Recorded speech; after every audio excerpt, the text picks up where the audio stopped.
ఏందో ఏమోనుల్లా ఈ మధ్యకాలంలో ఈ గాలి మోటార్లు గట్టి గావరమే చేస్తున్నాయి. మరి ఎందుకోసానికని చేస్తున్నాయో ఏమో తెలియదు కానీ మంత్రులు ఎక్కిన ప్రతి హెలికాప్టర్ కూడా మోరం చేసుకుంటా మొండికేసుకుంటా ఆగమాగం చేస్తున్నాయి. పానాపాయాల నుంచి బతికే పరిస్థితికి తీసుకొస్తున్నది.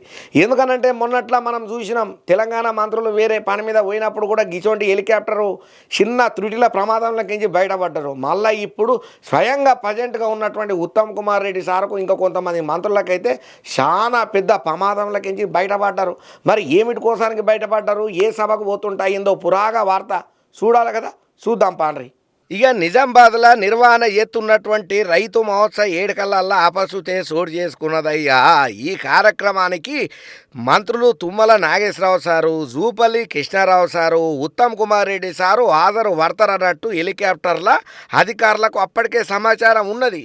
ఇక మరి ఈ ముచ్చట్లల్లో మరి హెలికాప్టర్ ల్యాండ్ అయ్యేటందుకు సభా ప్రాంగణానికి కొంత దూరంలో ఆ హెలిప్యాడ్ను కూడా దింపాలని చెప్పి ఏర్పాట్లు పురాగా చేసిండ్రు. అయితే ఈ మంత్రుల హెలికాప్టర్ను మరి పైలట్కు ఏమనిపించిందో ఏమో తెలియదు కానీ చెప్పిన చోట కంటే ఇంకో చోట దింపిండయ్యా హెలికాప్టర్ను. ఇక ఈ పరిణామంతో ఏమైందయ్యా అనంటే ఉన్నట్టుండి హెలికాప్టర్ దిగిన పక్కనే మొత్తం టోటల్ వ్యవస్థ ఏదైతే బహిరంగ సభను ఏర్పాటు చేసిన దానికి అనుగుణంగా ఉన్నాయో అవన్నీ ఒక్కసారి ఈ హెలికాప్టర్ రెక్కల ఏగానికి ఎక్కడికక్కడ దుమ్ము లేచి కొట్టుకపోయేంత కథ అయింది. ఇక దీంతో సభా ప్రాంగణంలలో ఏర్పాటు చేసినటువంటి స్వాగత తోరణాలు సైతం నీలమట్టమైనాయ్యా.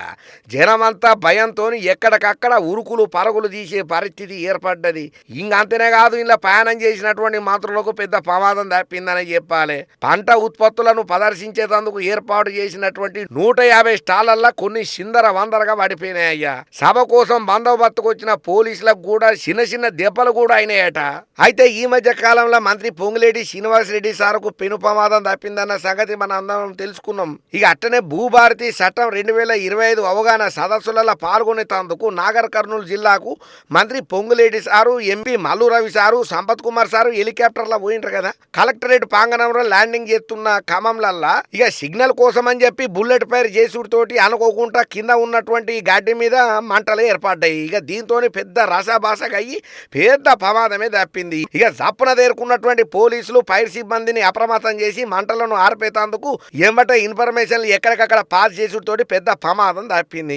ఏదేమైనా ఈ మధ్య కాలంలో మొన్నట్ల జగన్ అన్నది కూడా గిట్టనైంది. మరి అది ఎంతవరకు వాస్తవం ఏందో తెలియదు కానీ నా హెలికాప్టర్ అద్దాలు ఇరిగిపోయినాయి, అది హెలికాప్టర్ మొండికేసింది, అది చక్కగా పోతలేదు, నేను అందుకనే బెంగళూరుకు బండ్ల పోతున్నా అని చెప్పి ఏదేదో వార్తలు వచ్చినాయి. కానీ ఇక పురాగా ఈ మధ్య కాలంలో మంత్రులు ఎక్కినటువంటి హెలికాప్టర్లు గిట్లా టెక్నికల్ గా అనేక సమస్యలతో ఎదుర్కొనుడు. ఎందుకంటే ఎటు పక్కనో దింపాల్సినటువంటి హెలికాప్టర్ను టెంటు పక్కబంటి ఇక ఇట్లా దింపేసరికి ఆ గాలి వేగానికి ఆ రెక్కల సప్పుడుకు ఆ వచ్చినటువంటి హెలికాప్టర్ దాటుకోలేక ఎక్కడికక్కడ ఇట్లా కొట్టుకపోడు అంత సభను డిస్టర్బ్ చేసినట్టే చేసింది. లేకపోతే సభ ఇంకా అద్భుతంగా అయ్యేదని ఉంటున్నారు అయ్యా ఈ ముచ్చటెరికైన ప్రతి ఒక్కరు, ఈ సభను ఏర్పాటు చేసిన పెద్దలు కూడా. కాకపోతే ఇక్కడ ఇంకొక ముచ్చట ఉన్నది. ఈ మధ్యకాలంలో తెలంగాణ కేబినెట్ సమావేశాలలో కూడా ఈ హెలికాప్టర్ల పంచాయతీలు గట్టిగానే వినబడుతున్నాయి. ఎంతసేపు కొంతమంది మంత్రులు మాత్రమే హెలికాప్టర్ వాడుకుంటున్నారు, మాకు అవకాశం ఇస్తలేరు, మేము కూడా ఎక్కడికన్నా పోవాలంటే మాకు తక్లీఫ్ అవుతున్నదని చెప్పి గట్టిగానే ఈ మధ్యన హెలికాప్టర్ల పంచాయతీలు తెలంగాణ కేబినెట్ మంత్రుల ముచ్చట్లలో వినబడుతున్నది. మరి ఇటువంటి ముచ్చట్లు విన్నప్పుడైనా ఓరి నాయన మీకు దండం పెడితే కడపలో తలకాయ పెడితే హెలికాప్టర్ లేకపోయినా పర్లేదు, నిమ్మతంగా నా సొంత కారాన్ని వేసుకున్న నియోజకవర్గానికి పోయి ఏదో 4 మాటలు చెప్పి మంచి చేసే ప్రయత్నం చేస్తారనే ఆలోచన చేస్తారు కావచ్చు. హెలికాప్టర్ మాకు ఇస్తలేరన్న పంచాయతీలు చేస్తున్న మంత్రులు అని చెప్పి కారెడ్డాలు ఆడుకుంటా కామెంట్లు పెడుతున్నారు అయ్యా ఇంకొంతమంది.